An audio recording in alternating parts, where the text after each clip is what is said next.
Grand evening, East Coast, West Coast, and everywhere in between. Welcome to MWR Financial Make Wealth Real University. I am Darryle R. Banks, two-star executive director and founding member of MWR Financial, and your host of this weekly corporate event, where you get to hear from the experts and invited professionals to give you the education you need to succeed to get on the other side of money. Please take these last few moments to get your members on the platform and your team so they can see and hear the true value of such an exclusive invitation-only wealth membership, where lifestyle and legacy connect. All guests, please get back to the person who invited you to this platform tonight. You're not going to want to miss this information. Be sure to grab yourself a pen and a pad to take copious notes on the information that's going to be delivered tonight, because you're going to understand how to be able to buy land without writing a check for it. And I tell you what, you want to buy land because, of course, we know God's not making any more of it. So go ahead and be sure that you grab your pen and pad. This information is unbelievable to understand that now is the time to become a landowner if you have never thought about it before, and we're going to show you how to do so.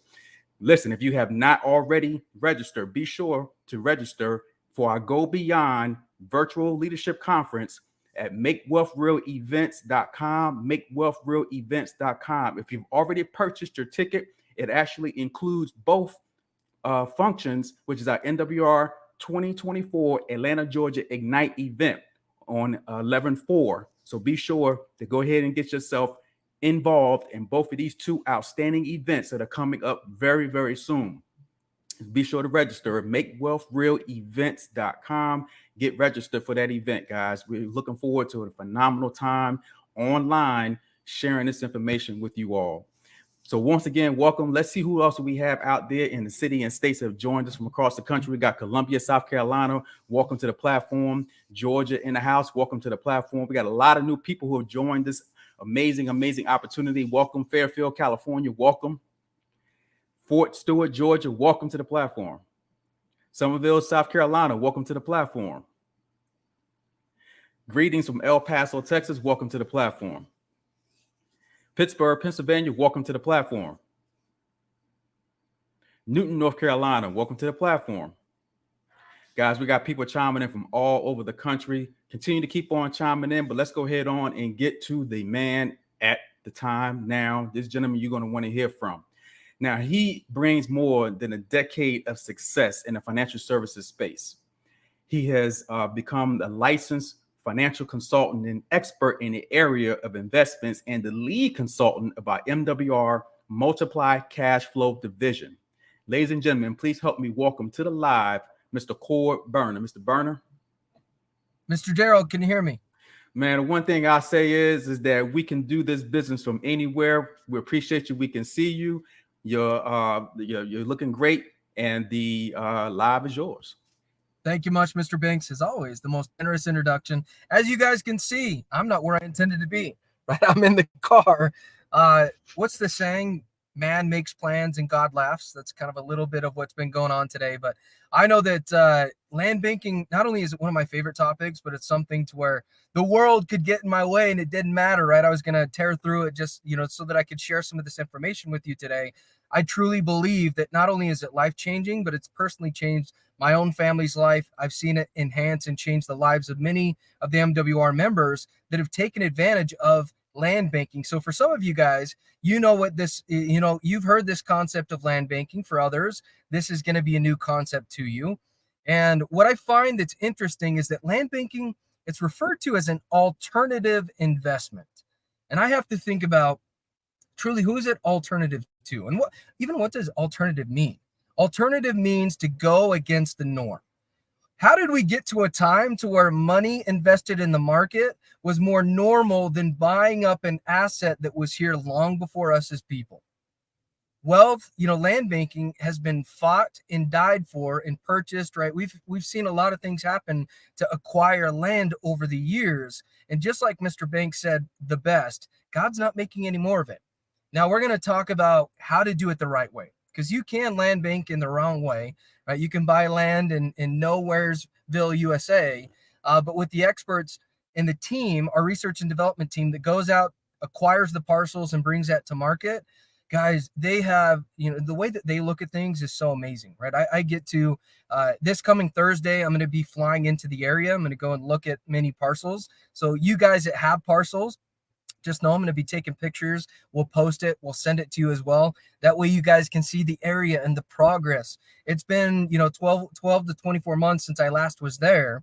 And I'm going to go land, look at my own parcel. I'll put some sand in there. And anyways, I can't wait to show you guys what's been happening in this area. So as we talk about land banking as a whole, and we bring up the slides here, land banking is, you can see that I want to talk about, what Mr. Will Rogers says, because I love this quote: don't wait to buy land and wait. You don't want to buy land in an area that's already developed. I mean, you may make some money, but that's not where you make the lion's share of opportunity. And I know you guys are smart investors. When you're going to make money in anything, what do? You buy low and then you sell high. You don't want to buy something when it's at an all-time high, because you run the risk of a cyclical market. Real estate, cyclical. Money in the market, right? Cyclical. There's a lot of cycles that go in and out. And when you think about real estate, they'll do two things. They'll take us in recessions, and they'll also take us out of recessions. And land banking is not immune to the laws of economics, by the way, but it tends to weather the storms much more effectively than traditional real estate. So as we look through, as we get to the definition of land banking, it's very simple. It's buying land before it's needed for development, holding it for about 7 to 10 years, and selling it for more than you bought it for. Have you guys ever been in an area? So I'm going to talk, specifically about my childhood. So I grew up in a very southern part of Utah, right? So my family, my grandfather, he's a farmer by nature, spent a lot of time on the farms. In fact, I love dirt bikes, right? I love motorcycles. We would hop on a dirt bike out the backyard, and we'd just go, we'd go, and there'd be cornfields, and, we'd go right around to that area. I lived for 10 years, came back to that area, and it had developed into almost an entire town. Have you guys ever experienced that? To where you looked on dirt, it was nothing. You come back a few years later, and it's completely developed. Do you think if I would have had the foresight to buy land before it was developed, that I would have made some money? And what about you? That situation to where you could have bought that land before it was developed. Do you think you would have made some money? Of course you do. And major companies, investors, they've been accumulating and growing their money, multiplying it through this system for generations. Again, think about some of the wealthiest families that you know. They own real estate, they own or have participated in land banking. Or maybe if you don't know about this concept altogether, again, you might be on the wrong side of information. There's two sectors of information. I love how Mr. Brian Bean talks about this. And he talks about the public side of information, and then you've got the private side of information. What side of the information do you want to be on? You want to be on the private side. That's where wealthy people are using strategies that the public side is unaware of. When you talk about land ownership and these corporations, Inc. 500 companies, they use this model to multiply and grow their money in ridiculous ways. Think about, have you guys ever seen the show when it talks about McDonald's? Ray Kroc, it's the founder. And the lawyer sitting across from him, and he's like, look, you're not in the hamburger business. You're in the real estate business. When done correctly, not only do you grow wealth significantly, but you can multiply it in many ways as well. Here's where we're doing this. And you can see this is a 60-mile radius. So this is a 60-mile, this circle here is 60 miles. A third of this stretches in what? Water. So not a lot of population there. That means that 2/3 of this 60-mile radius comprises over 50% of California's total population. California is a large state, and over 50% of their entire population is within the 60-mile radius. Let's put this in perspective. So first off, they're expecting 2 million more people in the next decade. There's more people in this area than there are people living in Los Angeles. There's more people living in Los Angeles than there are in the state of Oregon, Nevada, Idaho, Arizona, Utah, Montana, Wyoming, and New Mexico combined. So you take all these states down there, you combine their population, there's more people living in this 60-mile radius than every one of those states combined. California is not a young state. It's been developed for a long time. So the question is, where will people live? If you think, are you guys aware of what the median housing price is in that area? It's around $750,000 to $800,000. Oh, excuse me. That's not affordable for young families, is it? That means that these families are getting priced out of this area naturally, which is good. That's where the opportunity is. So you can follow this blue line. This is naturally where the population's filling in. That's where the young families are going because they want to buy new just like anybody else. They don't want to purchase a home that's worth, on paper, $850,000, but the home was built in the 1900s and it might not even have an AC unit. So as we look at this area specifically, you can see all the major players that are currently here. You've got Walmart. There's a super center here. You've got Lowe's. You have the University of Antelope Valley, 24-hour fitness Target. So you can see there's businesses of all types, from groceries to universities to colleges to healthcare. They know one thing that we don't know. And you can see Kaiser Permanente is the slide kind of came in here a little bit unique, but the reason why I like to share Kaiser Permanente is because it's a massive facility that they took a ton of money and they ended up putting their roots in this area. So they invested a lot of time, they invested a lot of intention, and you can see that from an architect's perspective, doesn't this look amazing? You notice the waves in the glass?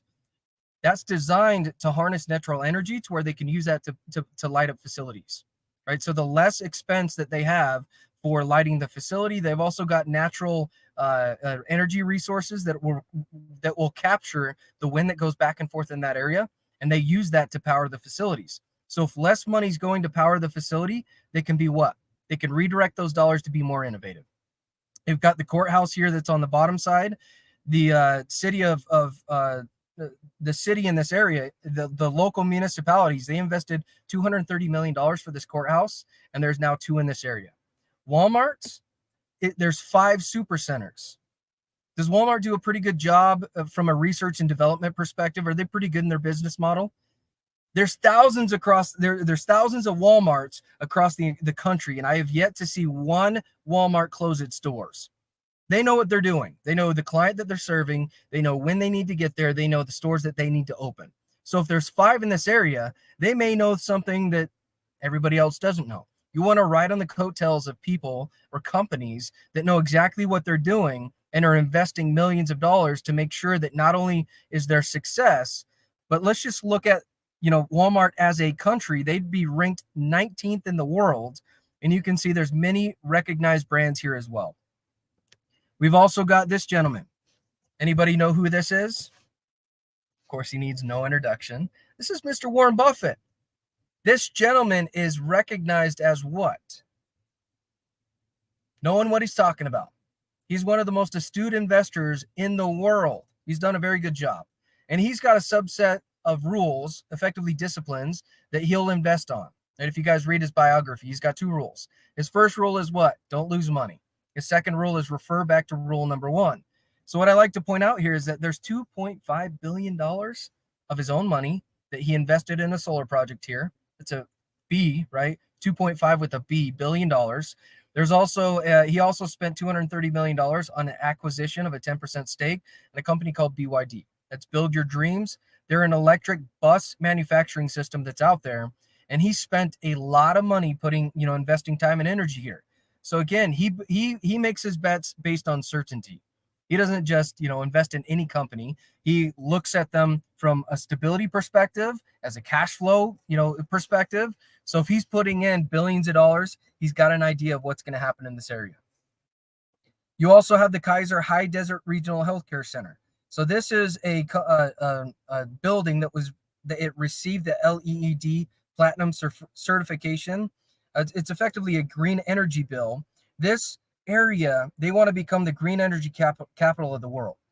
Everything that they're building from home perspective is innovative, and it's designed to naturally recapture energy that's already being used in that area and to be repurposed for savings. So when we look at the housing that's currently being built in this area, you've got the Antelope Valley Housing Project. Phase 1's already been completed, by the way. Do me a favor, guys. If you are a business owner, right? Well, many of you guys are, right? So you understand some being a business owner. If you had an idea, you looked across the street and you said, you know what? I'm going to build village center here. I'm going to build a bunch of apartments. I'm going to go to the local municipality. I'm going to present my idea.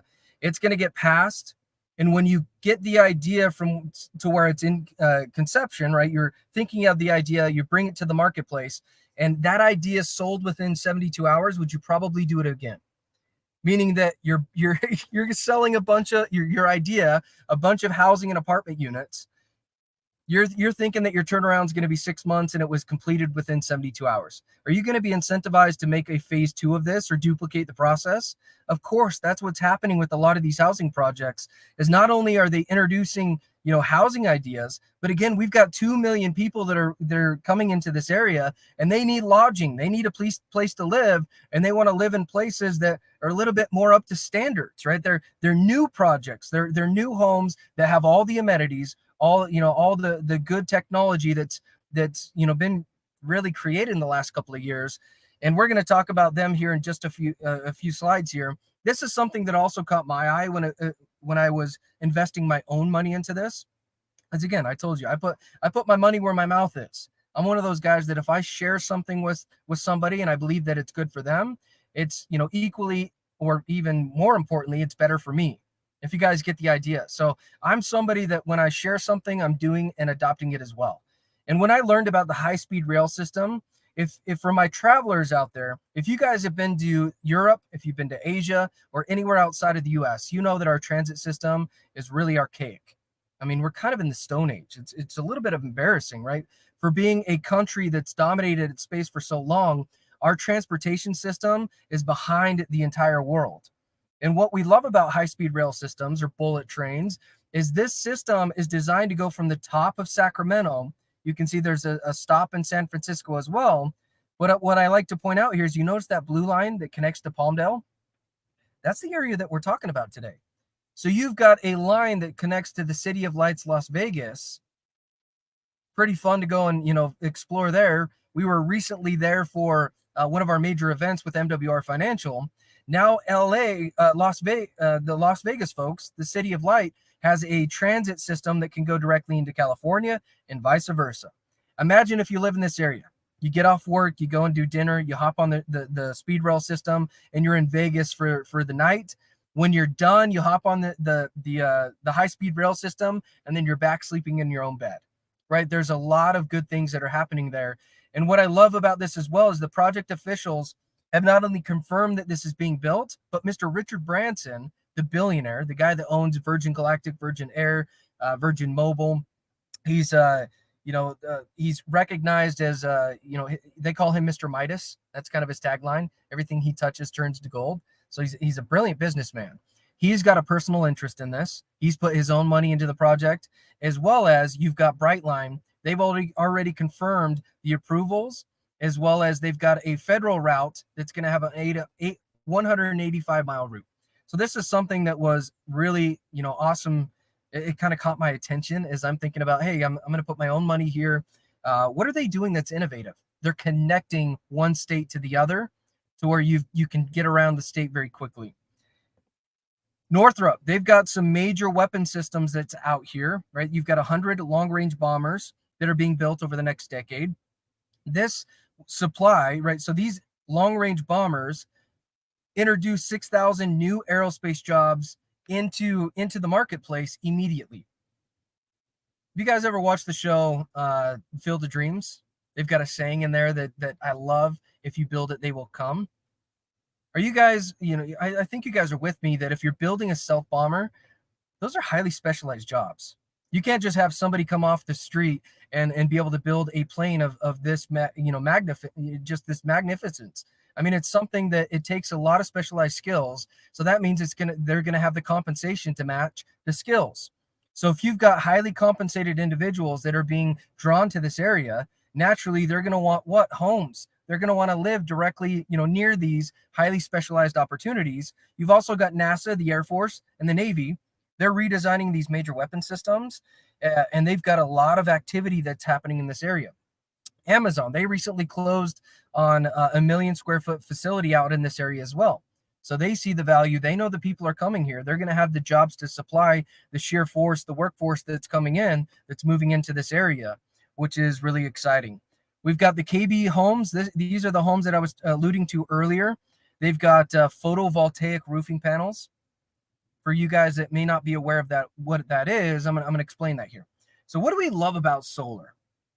I love the savings, but do you hate the aesthetics? I mean, I do.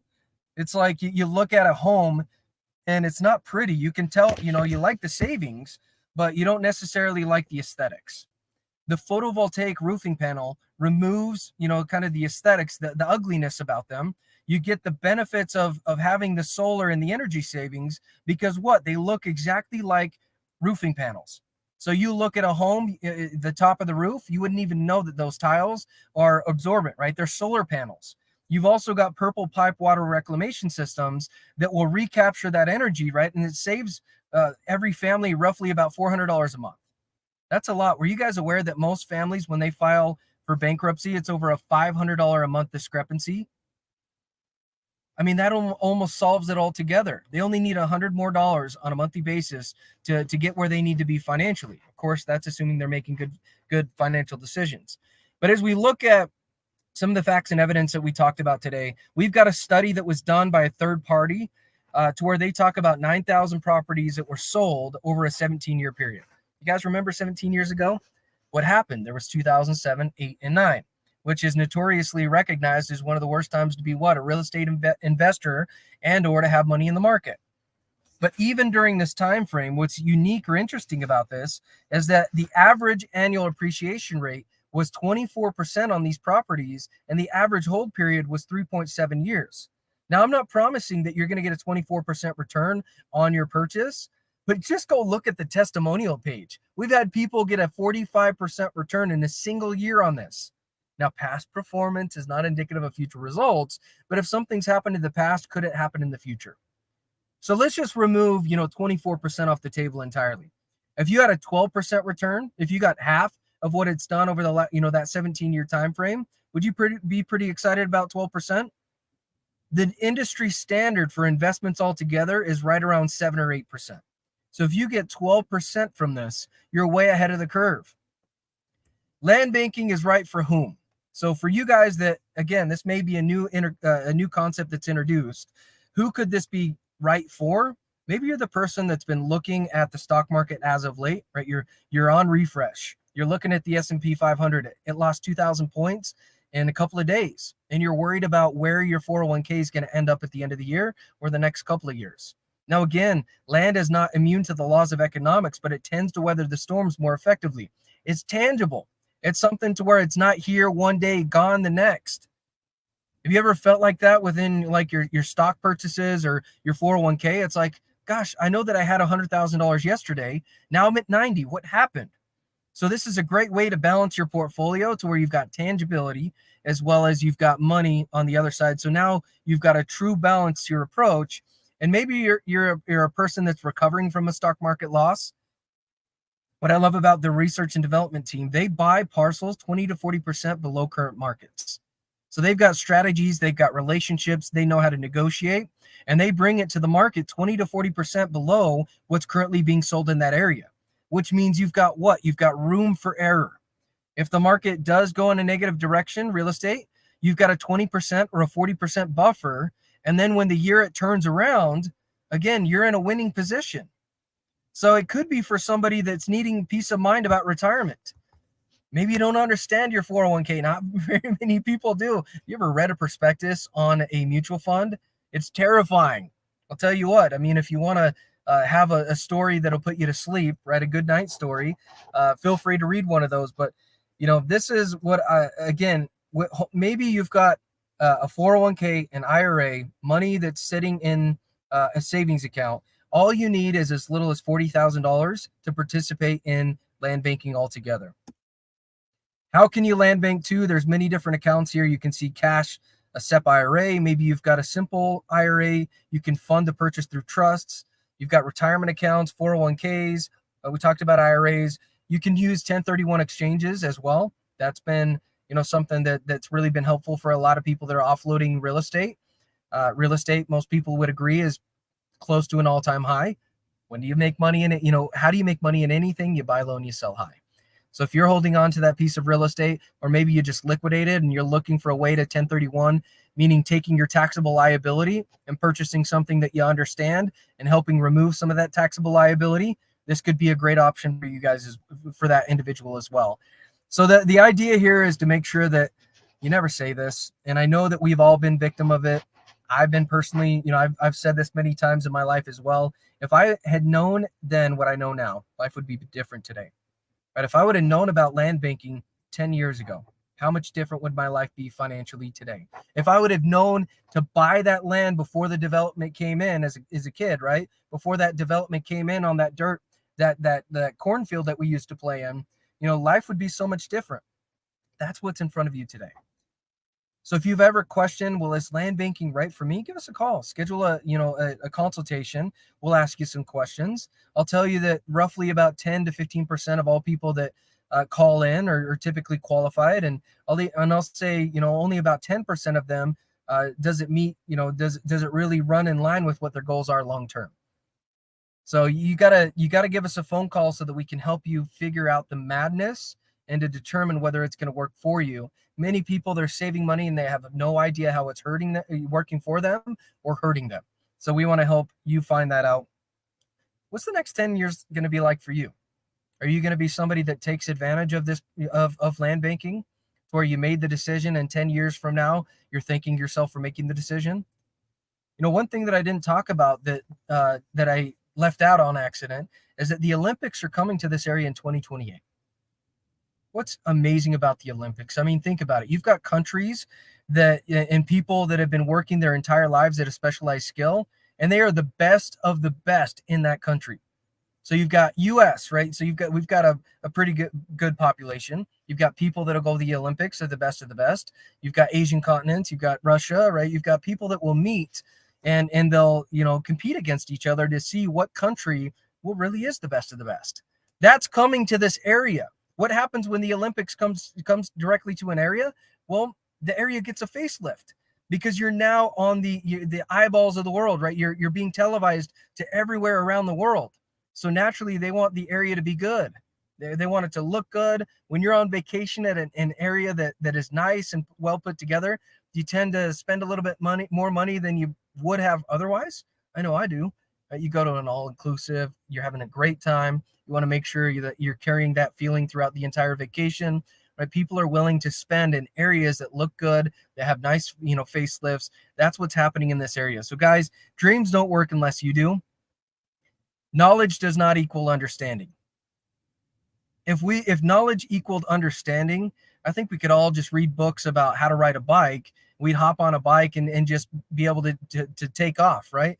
But as a kid, you've got to learn through your body. It's like, oh, I got to lean left, or I got to, stand up tall to where, as I'm pushing forward with momentum, that the bike goes straight. So knowledge does not equal understanding. Understanding is the application of knowledge. You go out there, you share information. Think of all the people out there that have their money in a 401k. They don't know that you can use money inside of a 401k to own real estate, to own a tangible asset. It's on us to go out there and give them the message. So we got roughly about 2 minutes. I appreciate you. As you can see, I've been trying to hold this camera the best that I could. I didn't do a great job today, but I do appreciate your time and attention. And I want you guys to know that you have shared something with me that you can't get back, right? And that's time. You were generous with your time today. I trust that we delivered on the information. If you're not a part of the membership, what are you waiting for? What are you waiting for? Do you want to be on the public side of information for the rest of your life, or do you want to get into the private sector of information? That's exactly what we're talking about. I appreciate your time and attention. And more importantly, I appreciate you guys kind of going through this journey of, adjustments today. And we can't wait to talk to you in a couple of weeks. Take care. Man, Cord, listen, once again, you have positioned us with the understanding of the importance of this wealth club membership, being able to buy land and the path of growth. And when you're around in your neighborhoods and you're seeing land being torn down, you're saying to yourself, I wish that I would have been an investor in that land. This is your shot. This is a shot that you have to be an opportunity to grab hold of a parcel or two and start your legacy. With that being said, guys, we want to thank you so much for your time and attention to this evening. Be sure to join us next Thursday on the same platform, 8:30 Eastern Standard Time, 7:30 Central Standard Time for the Make Wealth Real Financial University. Have a fantastic evening. Thank you.